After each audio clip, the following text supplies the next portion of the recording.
ಕರಾವಳಿಯಲ್ಲಿ ರಣಭೀಕರ ಮಳೆಯ ಆರ್ಭಟಕ್ಕೆ ಅಕ್ಷರಶಃ ಜನರ ಜೀವನ ಮೂರಾಬಟ್ಟೆ ಆಗಿದೆ. ಆತಂಕದ ವಾತಾವರಣ.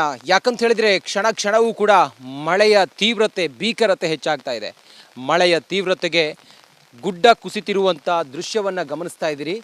ಇದು ಈ ಘಟನೆ ಏನಾಗಿದೆಯಲ್ಲ, ಇದು ಕೊಲ್ಲೂರು ಶ್ರೀ ಮೂಕಾಂಬಿಕಾ ದೇವಸ್ಥಾನದ ಸುಮಾರು ಕೂಗಳತೆ ದೂರದಲ್ಲಿ ಆಗಿರುವಂಥ ಘಟನೆ. ಅಲ್ಲಿ ಮೇಲ್ಗಡೆ ಮರ ಇದೆ. ಆ ಮರದ ಕೆಳಗಿನ ಭಾಗದ ಮಣ್ಣೆಲ್ಲವೂ ಕೂಡ ಜರುಗಿರುವಂಥ ದೃಶ್ಯ ಗಮನಿಸ್ತಾ ಇದ್ದೀರಿ. ಆ ಮರದ ಕೆಳಗಿನ ಮಣ್ಣು ಜರುಗಿದೆ. ಯಾವುದೇ ಕ್ಷಣದಲ್ಲೂ ಕೂಡ ಇದಿಷ್ಟು ಮಣ್ಣು ಕೆಳಗಡೆ ಬೀಳಬಹುದು, ಕೆಳಗಡೆ ಬಿದ್ದು ಆವರಿಸಬಹುದು. ಮೊನ್ನೆಯಷ್ಟೇ ಇದೇ ಸ್ಥಳದಲ್ಲಿ ಈ ಮಧ್ಯದ ಮನೆಯಲ್ಲಿ ಮಹಿಳೆಯೊಬ್ಬರು ಮೃತಪಟ್ಟಿದ್ರು. ಇದೇ ಮಣ್ಣು ಕುಸಿದು ಮಹಿಳೆಯೊಬ್ಬರು ಮೃತಪಟ್ಟು ಜನರಲ್ಲಿ ಆತಂಕ ಇದೆ. ಆ ಭಾಗದಲ್ಲಿ ನೋಡಿದರೆ ನೀವು ಶ್ರೀ ಕ್ಷೇತ್ರ ಮೂಕಾಂಬಿಕೆಯ ಸಾನ್ನಿಧ್ಯವನ್ನು ನೋಡ್ಬೋದು. ಆ ಭಾಗದಲ್ಲಿ ಕೂಗಳತೆ ದೂರದಲ್ಲೇ ಈ ಘಟನೆ ಆಗಿದೆ. ಶ್ರೀ ಮೂಕಾಂಬಿಕೆ ತಾಯಿಯ ಕೂಗಳತೆ ದೂರದಲ್ಲಿ ಈ ಘಟನೆ ಆಗಿರುವುದು ನೋಡಿ. ಯಾವುದೇ ಕ್ಷಣದಲ್ಲಿ ಬೀಳಬಹುದು. ಬಿರುಕು ಬಿಟ್ಟಿದೆ. ಬಿರುಕು ಬಿಟ್ಟಿರುವ ದೃಶ್ಯವನ್ನು ಕೂಡ ಗಮನಿಸ್ತಾ ಇದ್ದೀರಿ. ಇದು ಕುಸಿದು ಜರಿದು ಈ ಮೂರೂ ಮನೆಗೂ ಕೂಡ ಆಪತ್ತು. ಮನೆಯವರನ್ನು ಖಾಲಿ ಮಾಡಿದ್ದಾರೆ. ಮನೆಯಲ್ಲಿ ಯಾರೂ ಕೂಡ ಇಲ್ಲ. ಸುತ್ತಮುತ್ತ ಮನೆಗಳಿನ್ನೂ ಕೂಡ ಇಲ್ಲಿದ್ದಾವೆ. ಆ ಕಡೆಗೂ ಒಂದು ಮನೆ ಇದೆ, ಈ ಕಡೆಗೂ ಮನೆ ಇದೆ. ಆ ಮನೆಯವರಿಗೂ ಕೂಡ ಈಗ ಆತಂಕ ಅಂತೂ ಖಂಡಿತವಾಗ್ಲೂ ಕೂಡ ಇದೆ. ನೋಡಿ, ಆ ಮನೆಯಲ್ಲಿ ಇದ್ದಾರೆ, ಆ ಮನೆಗೂ ಕೂಡ ಆತಂಕ ಇದೆ. ಇದನ್ನೆಲ್ಲ ನೋಡಿದಾಗ ಕರಾವಳಿಗೆ ಈ ಬಾರಿ ಮಳೆಯಂತೂ ಕಂಟಕವಾಗಿ ಕಾಡೋದು ಬಹುತೇಕ ಖಚಿತ ಅಂತೇಳಿ ಅನ್ನಿಸ್ತಾ ಇದೆ. ಇಲ್ಲಿನ ಸ್ಥಳೀಯರಿದ್ದಾರೆ, ಅವ್ರನ್ನ ಮಾತಾಡಿಸೋ ಪ್ರಯತ್ನ ಕೂಡ ನಾನು ಮಾಡ್ತೀನಿ. ಇದೇ ಮೊದಲ ಇದು ಹಿಂಗಾಗಿರೋದು, ಏನು ಕತೆ, ಹಿಂಗಾದರೆ ಮತ್ತೆ ಮುಂದೆ ಹೇಗೆ ಅನ್ನೋದ್ರ ಬಗ್ಗೆ ನಾವು ಮಾತಾಡೋಣ. ಸರ್ ಹೇಳಿ, ಈ ರೀತಿ ಗುಡ್ಡ ಕುಸಿದು ಅಥವಾ ಈ ರೀತಿ ತೊಂದರೆಯಾಗಿ ಮಳೆಯಿಂದ ಅವಾಂತರ ಆಗಿರೋದು ಕೊಲ್ಲೂರಿನಲ್ಲಿ ಇದೇ ಮೊದಲ ಸಲ. ಮಹಿಳೆ ಹೋದ್ದು ಇದೆ ಫಸ್ಟ್. ಇಷ್ಟೊಳಗೆ ಇಲ್ಲಿ ಕೊಲ್ಲೂರಿನಲ್ಲಿ ಇಂಥ ಘಟನೆ ಯಾವತ್ತೂ ನಡೆದಿಲ್ಲ. ಇದು ಪ್ರಥಮ ಬಾರಿ ಮಹಿಳೆ ಇದಾದ್ದು.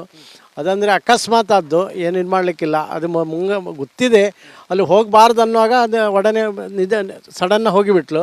ಆಗ ಹೀಗಾಗಿ ಈ ಗುಡ್ಡವನ್ನು ಈ ರೀತಿ ಸಮತಟ್ಟು ಮಾಡಿ ಎಷ್ಟು ವರ್ಷ ಆಗಿತ್ತು?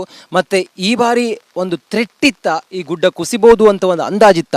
ತಾವೇನಾದರೂ ಗಮನಿಸಿದ್ರ ಕುಸಿಯೋದಕ್ಕಿಂತ ಮುಂಚೆ? ಇಲ್ಲ, ಇದು 15ರಿಂದ 20 ವರ್ಷ ಆಯಿತು ಗುಡ್ಡದ ಮೇಲ್ಗಡೆದೆಲ್ಲ ಮಣ್ಣು ತೆಗೆದು. ಈಗ ಈಗ ಸಾಧಾರಣ 8 ವರ್ಷದಿಂದ ಈಚೆ ಸ್ವಲ್ಪ ಈ ಸೈಡಿಂದ ಮಣ್ಣು ತೆಗೆದಿದ್ದು. ಆ ಕಡೆಯಿಂದ 15ರಿಂದ 20 ವರ್ಷ ಆಯಿತು. ಈ ಕಡೆ 5 ವರ್ಷದಿಂದ ಮಣ್ಣು ತೆಗೆದ್ರು.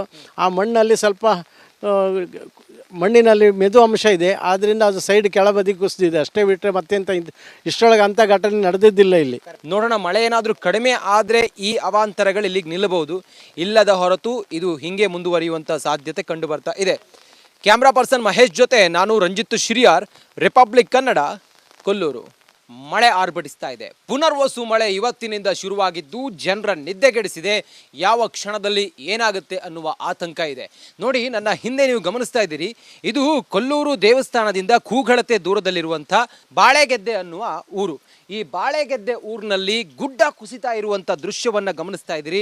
ರಿಪಬ್ಲಿಕ್ ಕನ್ನಡದಲ್ಲಿ ಎಕ್ಸ್ಕ್ಲೂಸಿವ್ ಆಗಿ ತೋರಿಸ್ತಾ ಇದ್ದೀವಿ ನೋಡಿ. ಎದುರುಗಡೆಯ ಆ ಗುಡ್ಡ ಕುಸಿತಾ ಇದೆ. ಕುಸಿದ ಪರಿಣಾಮ ಮಣ್ಣು ಜರಗಿದೆ. ಯಾವುದೇ ಕ್ಷಣದಲ್ಲಾದರೂ ಕೂಡ ಇದು ಸಂಪೂರ್ಣವಾಗಿ ಕುಸಿದು ಈ ಭಾಗದ ಮನೆಗಳನ್ನು ದರಾಶಾಯಿ ಮಾಡುವಂಥ ಸಾಧ್ಯತೆ ಇದೆ. ಇದೇ 2 ದಿನದ ಹಿಂದೆ ಈ ಗುಡ್ಡ ಕುಸಿದ ಪರಿಣಾಮ ಈ ಮನೆಯಲ್ಲಿ ಒಟ್ಟು 4 ಜನ ಇದ್ದರು. ಈ 4 ಜನದಲ್ಲಿ ಓರ್ವ ಮಹಿಳೆ ಇಲ್ಲಿ ಮೃತಪಟ್ಟು ಸಿಲುಕಾಕಿಕೊಂಡು ಗುಡ್ಡ ಕುಸಿದು ಸಿಲುಕಾಕಿಕೊಂಡು ಮೃತಪಟ್ಟಿದ್ರು. ಅದೇ ಸ್ಥಳದಲ್ಲಿ ನಾನಿದ್ದೀನಿ. ಈಗ ಮತ್ತೆ ಇಲ್ಲಿ ಆತಂಕ ಶುರುವಾಗಿದೆ. ಇಲ್ಲಿ ಒಟ್ಟು 3 ಮನೆಗಳಿದ್ದಾವೆ. 3 ಮನೆಗಳನ್ನು ಈಗ ಇಲ್ಲಿಂದ ಖಾಲಿ ಮಾಡಿಸಿದ್ದಾರೆ. ಈ ಘಟನೆ ಆದ ನಂತರ ಕ್ಷಣ ಕ್ಷಣಕ್ಕೂ ಕೂಡ ಮಳೆಯ ತೀವ್ರತೆ ಹೆಚ್ಚಾಗ್ತಾ ಇದೆ. ಈ ಕಾರಣದಿಂದ ಸ್ಥಳೀಯರೆಲ್ಲರೂ ಕೂಡ ಆತಂಕದಲ್ಲೇ ಬದುಕುವಂಥ ಪರಿಸ್ಥಿತಿ ನಿರ್ಮಾಣ ಆಗಿದೆ. ಬೆಳಿಗ್ಗೆಯಿಂದಲೂ ಕೂಡ ಪುನರ್ವಸು ಮಳೆ ಇದೆಯಲ್ಲ ಆರ್ಭಟಿಸ್ತಾನೆ ಇದೆ. ಹಾಗಾಗಿ ಜನರಲ್ಲಿ ಆತಂಕ ಮತ್ತು ಭಯ ಅಂತೂ ಖಂಡಿತ ಇದೆ. ಸ್ಥಳೀಯರೆಲ್ಲರೂ ಕೂಡ ಹೇಳೋ ಪ್ರಕಾರ ಈ ರೀತಿ ದೇವಸ್ಥಾನದ ಸುತ್ತಮುತ್ತ ಈ ಘಟನೆ ಆಗಿದ್ದಿದೆ ಮೊದಲು. ನಮಗೆ ಭಯ ಇದೆ ಯಾವ ಕ್ಷಣದಲ್ಲಿ ಏನಾಗುತ್ತೆ ಅಂಥೇಳಿ. ಒಂದು ಸಣ್ಣ ಕಲ್ಲು ಜರುಗಿದ್ರೂ ಸಾಕು ಈ ಸಂಪೂರ್ಣ ಗುಡ್ಡ ಕುಸಿಯೋ ಸಾಧ್ಯತೆ ಇದೆ. ಹೇಳಿ ಕೇಳಿ ಈ ಮನೆ ಏನು ನಿರ್ಮಾಣ ಮಾಡಿ ಏನು ವರ್ಷಾನುಗಟ್ಟಲೆ ಆಗಿಲ್ಲ, 6 ತಿಂಗಳಾಗಿದೆ ಮನೆ, ಈ 3 ಮನೆಗಳನ್ನು ಮಾಡಿ. ಆದರೆ ಹೀಗಾಗಿರೋದು ಆತಂಕದ ವಾತಾವರಣ ಇಲ್ಲಿ ಸೃಷ್ಟಿಯಾಗಿದೆ. ನಿರಂತರವಾಗಿ ಮಳೆ ಬರ್ತಾ ಇರೋದು ಕೂಡ ಜನರಲ್ಲಿ ಏನಾಗಬಹುದು ಅನ್ನುವ ಒಂದು ಭಯ ಖಂಡಿತವಾಗ್ಲೂ ಕೂಡ ಇದೆ. ರಣಮಳೆ ಈ ಬಾರಿ ಇನ್ನೇನು ಅವಾಂತರ ಸೃಷ್ಟಿ ಮಾಡುತ್ತೆ ಅನ್ನೋದನ್ನು ಕಾದು ನೋಡಬೇಕಾಗಿದೆ. ಕ್ಯಾಮ್ರಾ ಪರ್ಸನ್ ಮಹೇಶ್ ಜೊತೆ ನಾನು ರಂಜಿತ್ ಶಿರಿಯಾರ್, ರಿಪಬ್ಲಿಕ್ ಕನ್ನಡ, ಕೊಲ್ಲೂರು.